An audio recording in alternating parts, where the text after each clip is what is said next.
Welcome back to the Lantern Rouge Cycling Podcast, presented by Zwift, the online cycling platform to make your training fun and make you get faster. This is stage 3 of the Criterium du Dauphiné from 167 k's L'Ancre Saint-Paulien to Chastres-Sancy.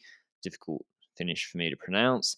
Rolling climbs, including a long one up to Côte de Besse en Chandes. These Rhone names, they're really tricky. I also got an email the other day, by the way, about Breton pronunciations and how they're different. Like Madoise, you pronounce the S and stuff. And come on, I'm flat out just doing like Galibier correctly. Anyway, this stage culminated in what we expected to be an uphill sprint. 6.2 k's, 5.6%, but it's really weird in that we discussed at length yesterday who Jumbo would go for because it's 5Ks proper climb, like 7% average, and then it's 1K flat, and then it kicks up at the end, maybe like 4-5% for the last 150 meters or so. I would remind you was it Paris last year when Roglic crashed out in 2021? There was the Scheruble stage, of course, where he beat Laporte 2K 6%. But there was also, that was the Scheruble stage I'm talking about. That sort of had a longish climb, a little bit harder, but 7K 6% with some step bits in the middle, and he just terminated everybody. So they got an embarrassment of riches. Would Ineos go for Dunbar? Tour de Hungary finish, he was good. Tiberi, or they got Gegenhardt, or Kwiatkowski, or Hayter. I don't know. Anyway, Jumbo's misfortune yesterday, Benji, kind of played out in like when they actually rolled up to the start today. I think they would have been grateful when the entirety of the Total Energy train went on the front to protect and honor the jersey of the Hermos. Yes, certainly. That team wanted to show themselves at the front of the race today. Vermoes in that yellow jersey. And we saw that. We saw them keeping control of a breakaway that was a rather interesting breakaway out there to say. Because there was a team that was planning something big today.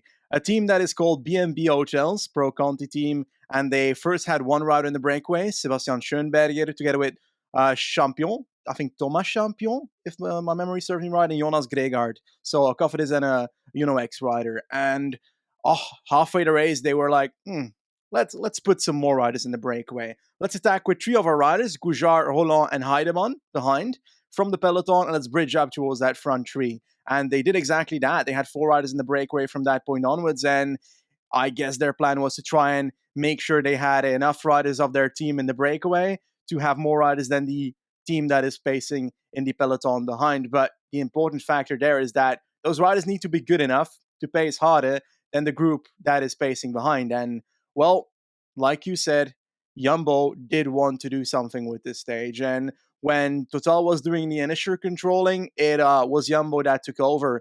And when did they start pacing? And what was it? Laporte that was the first one to start pacing, or? It was Laporte actually earlier than Benoit, and I will, remind you what was said in the BNB Hotels team dressing room or meeting yesterday and this morning. We always forget it because we focus on the big teams often too much and not the dynamics of the smaller teams.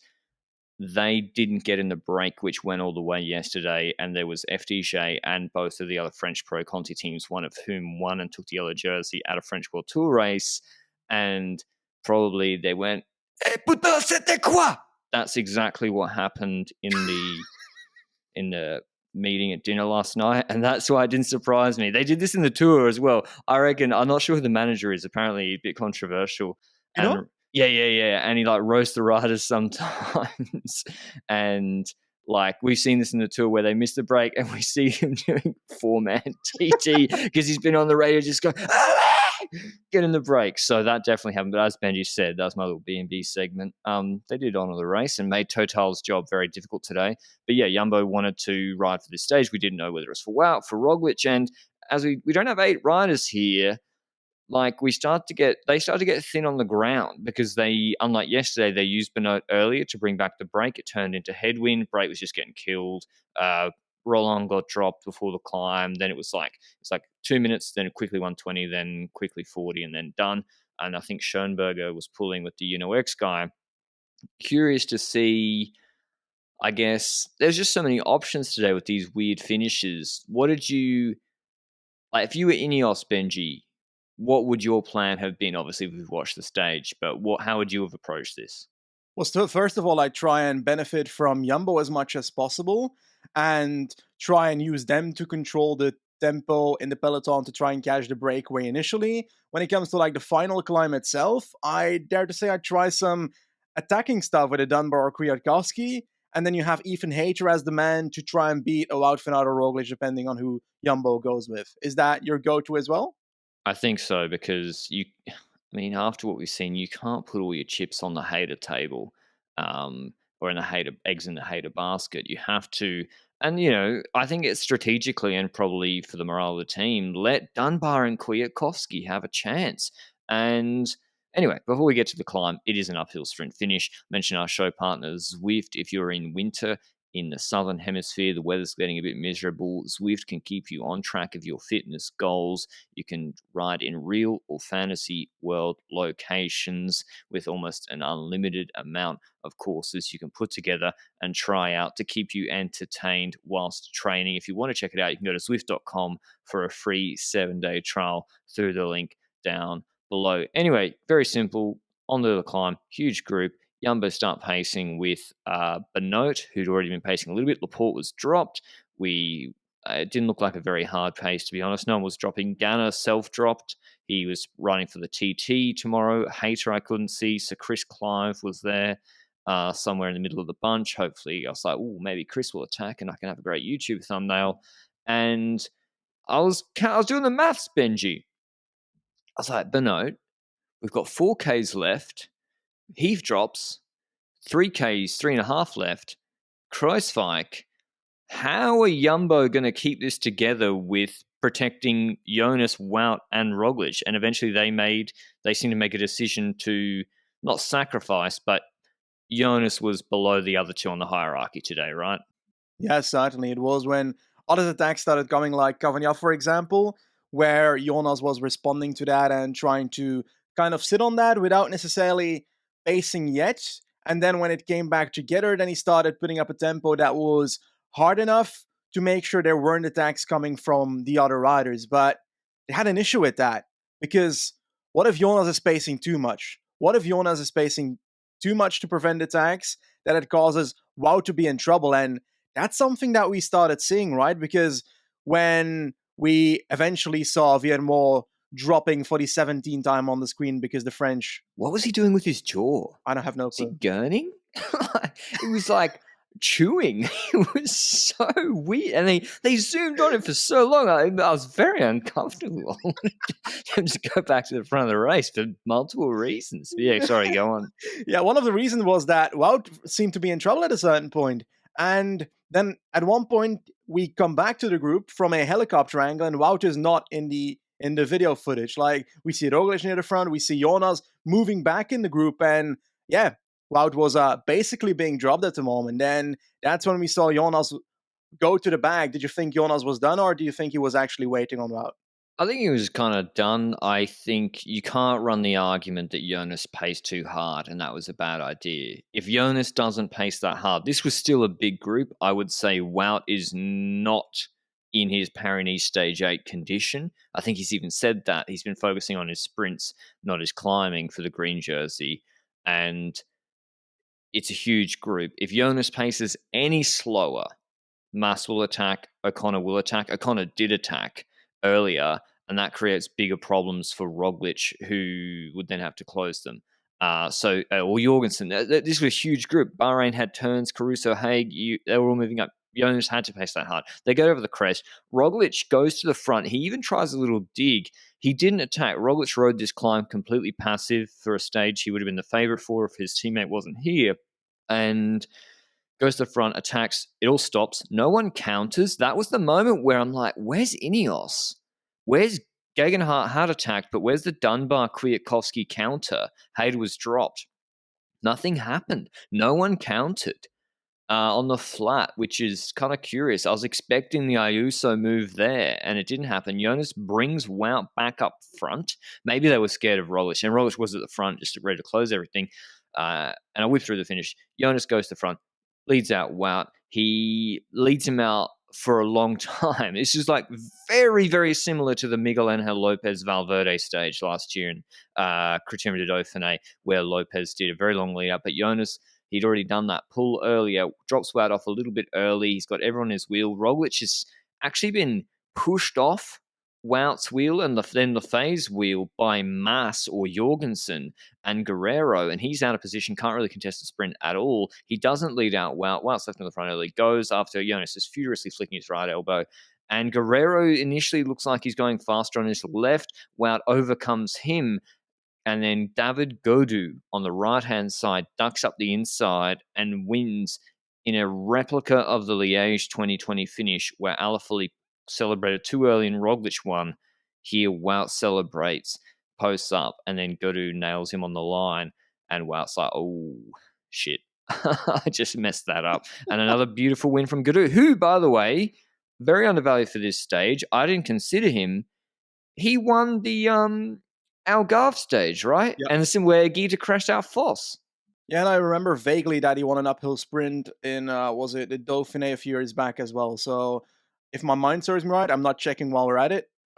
He apparently probably won another one before. I think Preidler got closed that day or something. Yeah, that's what I remember from that day. But it's just, Wout and Alaphilippe, and the thing is, like a few months ago, I think Jumbo made like a sketch on Twitter where they had a segment with Roglic saying "It ain't over till it's over" as a joke reference to his own Tour de France. Well, I think Wout should have listened to Roglic a bit more because I don't know, like, what's your take on the finish? Because like, let's say he doesn't throw his bike. Well, let's say he throws his bike instead of celebrating.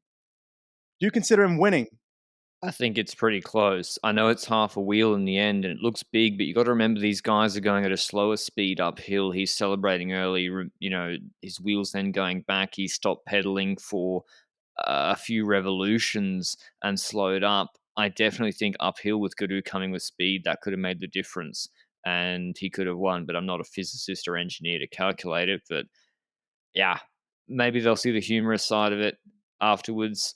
If I was Jonas, I wouldn't actually. Wow. Well, he didn't lose time, but Jonas invested a lot. I guess he got his own chance when he followed Gegenhardt's attack. But I'll read out the top 10.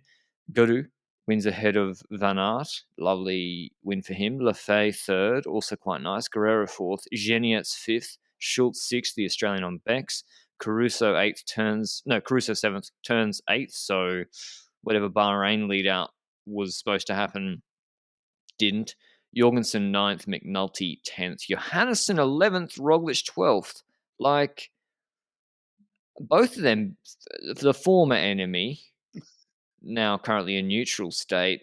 What's gone on there? Because he's legit fast. Yeah, I think Johannesson is legit fast. I think we've seen in the Tour of Norway, the first stage where he got beaten by Remco, that he was in a terrible position before the sprint got going on, and therefore he couldn't really get to win that stage, because in a good position, I'd say he wins against Evenepoel that day relatively easily. Today, perhaps positioning might again be the thing, and I gotta hand it to you because you low-key told me before we started here that it might be positioning, but I actually agree with that standpoint. I think it's certainly that. But next to that, I also think that this might low-key have been the fact that it's only like an X amount of percent climb instead of like a steeper finish sprint, you know? No, I don't. No? No, Okay. because he was good on flat sprints in Norway.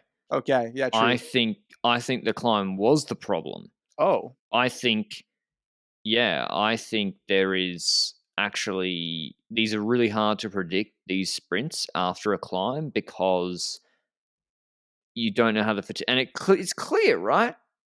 Wout's sprint today is not the same as his sprint the other days, struggling to overcome Ruben Guerrero. Like, the fatigue and the climb obviously plays some sort of impact on his sprint, and I think the same might apply to other riders, but I also think positioning's a problem for him. Roglic, Benji kind of got boxed in, didn't really contest. Jonas didn't lose time. I think Roglic is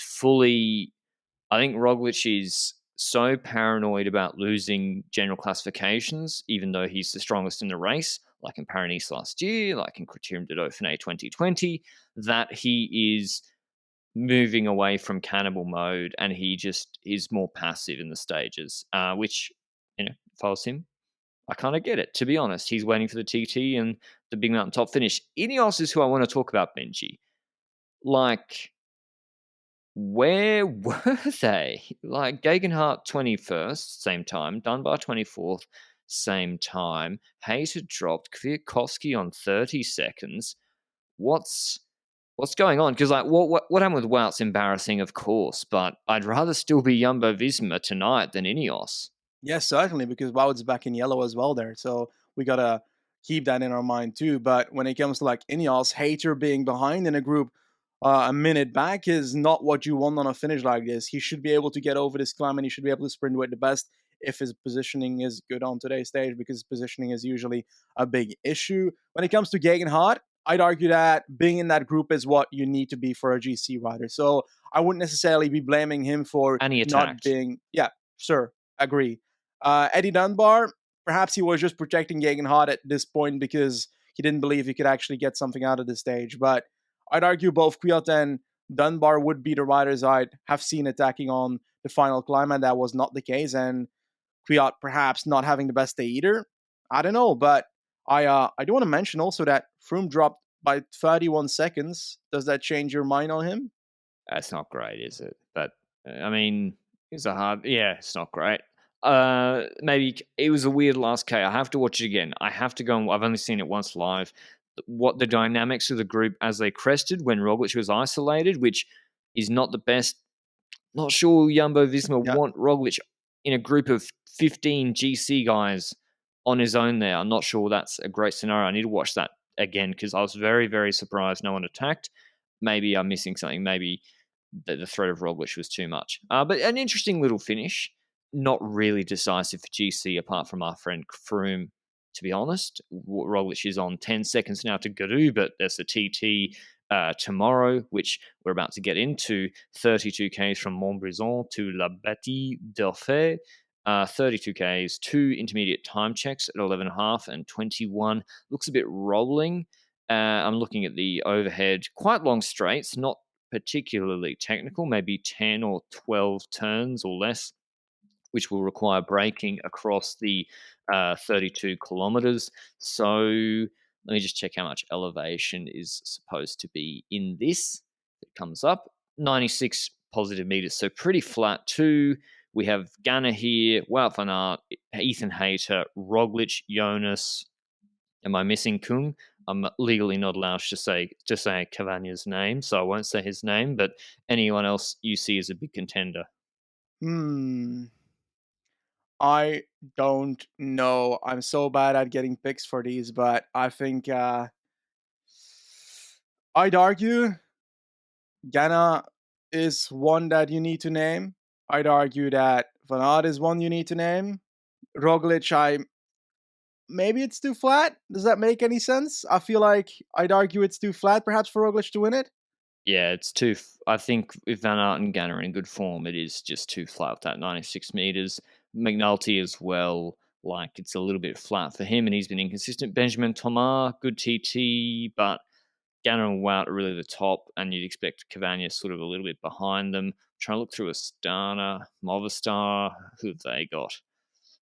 No one Well, really. to be honest, does it matter? Their equipment is like not necessarily the best when it Yeah, comes to time trials anyway. So I wouldn't have expected it from that camp anyway. So I'm looking for a clash between the Titans, Gunnar and Wout van Aert, basically a Loki World Championships ripoff. And my money is on Wout van Aert has done a lot in the last few stages, so I'm going to go for Ghana. yeah, I'm gonna go for Ganna too. He took the rest today. Maybe that, like, he's clearly focusing mainly on this TT at this Dauphiné.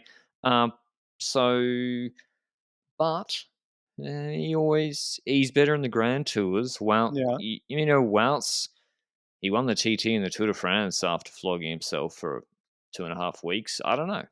I think it'll be close. I'll change to Wout. Okay, I'll go Gunner. You go Wout. That way we'll probably win. Or if Ethan Hayter surprises, Wout will regardless go into the yellow jersey should he not crash. I'm assuming that. Where's he? He's 16 seconds ahead of Roglic. Roglic is not going to take 16 seconds on him in the TT, one wouldn't think. So Wout will go back into the yellow jersey, all things being considered. What if Wout takes like a minute on other people now in the time trial? What does Doesn't that matter. mean for GC? I don't think it matters because Wout's climbing really hasn't looked fantastic. He got dropped today or distanced a little bit in a group that was quite large. And this climb, 11Ks, 9.5%, Solaison, I think it's called, it's not like a 12K, 6% climb. It's a serious climb and they have to be all in on Roglic. So, no, I don't think it. No, I'm all in on Primoz, I think. Anything else from Okay. this stage? Any other storylines? Nothing too crazy, I think. I think that's the main gist of it when it comes to the Dauphiné, and I think it certainly has offered us some topics to talk about in the last few days. So I guess I fang the race for that. Let's hope that people don't celebrate too early in the time trial tomorrow and therefore lose 3 seconds in the final meters, causing another rider to win the time trial. But hey, I mean, yeah, I don't think I don't think Van Aert and Ganna will be doing that. We'll move on to the women's tour, which the finish was a bit late yesterday, but it was finished earlier today. So we'll do stages 1 and 2 recaps from Colchester to Bury St Edmunds. The first stage, it was supposed to be a sprint stage, and it did end up being one. A little bit of drizzle with Clara Caponi taking out the sprint ahead of Bertizzola and Chicane. You'll notice there's no Lorena Wiebes in that top 3, which is almost impossible given that she's on the start list. And that's because there was a bad crash in the final kilometer. The DSM lead out was really good. And yeah, it was a bad crash, Benji. And I think people weren't happy with, I guess, the safety of this finish. I even got an email from a man yesterday who went to the race. He said, I'll just read out part of it. Hi, Patrick. Hope everything's well. Long-term regular listener here. Went to watch the finish of the women's tour today in Bury St Edmunds. Arrived late, so stood a few hundred meters from the finish. Whoever designed the finish has never ridden a bike, he said. 2 90-degree turns within 300 meters of the finish. The crash was in front of me on the penultimate corner. It took out the leading riders. It was on an adverse camber bend after a slight downhill with a barrier inducing narrowing of the road than the actual width of the road. It was also damp. The riders had no chance. A real shame. So thanks for that listener email. Is that what I know? People are saying it's dangerous, but why is this finish dangerous? Is it the narrowing and the unnarrowing? Because that's how I see it. I think the narrowing makes it really difficult for riders to predict the lines they can take, and then they have to panic braking corners, and then it's all over. yes, certainly I agree there. And also the barrier placements is what I see as an issue here as well. The barriers being narrower than the road itself caused that to be a corner where the riders couldn't go wide by accident, and therefore if one goes wide then a crash would definitely occur. But also the fact that in that corner where Charlotte Cole crashed out, she ended up going onto that, I think you call it a camber in English, yeah, English language now. And the barrier was not on that camber. It was like on the higher thingy on the left side of the road. Yeah, I'm trying with my English, okay? And Yeah, it sloped away from the riders, and so there's less traction. yeah, exactly. And because Charlotte Cole tried to go onto that camber area and therefore was able to, well, be in the position where the grip was less, she ended up crashing. But I swear I read somewhere that in 2014 they did a similar finish in this area, and that then the barriers were placed in a different position on that camber, and then it was much safer for the riders to ride through. So I blame the organization for having barriers placed in a way that could also cause crashes much more easily than what they should have been placed at. Does that make sense, what I'm saying? Yeah, that seemed to be a lot of the problem. But anyway, that was a shame. Caponi wins, big win for her, and yeah, she's really fast, young rider. Yeah, I also want to add that I think I read that before the stage there were teams complaining about a certain cobble section in the last kilometer as well, and they ended up setting a rule by the organizers that the times would be counted with 3 kilometers to go. But my question then is, if a finish is considered dangerous enough that the times need to be counted at 3K to go, I'd argue that the finish is too dangerous to have riders pause at all.